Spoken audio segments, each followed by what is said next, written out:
Most monsters aren't born, they're created. Now, as I say to my clients all the time, the only thing necessary to turn the average human being into a monster is to give them no boundaries.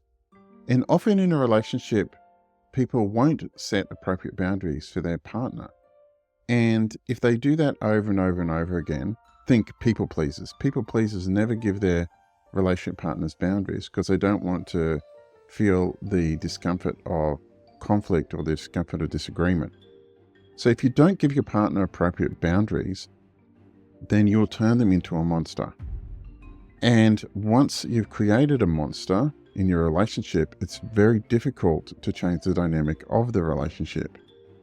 Because if someone's gotten something forever and someone's got something where they're getting all their needs met, they never have to compromise, then what happens when all of a sudden they have to change? It can be very, very difficult for the person who has to change or needs to change in order for a relationship to improve if the person who needs to change has been encouraged to not do that for many years.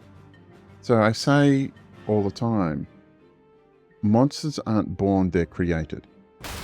I'll say it again, monsters aren't born, they're created. If you want to create a monster out of your partner, give them no boundaries. It's essential for you to be able to have boundaries of behavior, for you to be able to have boundaries in relationship, and for your partner to know explicitly what they are. And it's also important to know that those boundaries need to be flexible because life changes. You might have a boundary that might make sense if you're just a couple of 20-something adults. But once you get kids, well, those boundaries kind of need to change. Or if you've got kids and you've got certain boundaries, well, then what happens when they leave home, right? That boundary needs to change. So it's essential then for you to be able to have flexible boundaries, but for you to be able to state unequivocally what's acceptable and what's not, and also be prepared to bring up the fact that your boundaries aren't being met if they aren't being met. So being able to deal with conflict well, being able to set boundaries effectively is a fundamental skill in a relationship, but it's a skill that most people only acquire by doing. So I hope this has helped. If you're having a challenge with your relationship, please give me a call. The number you can call me on is 0432 681 321.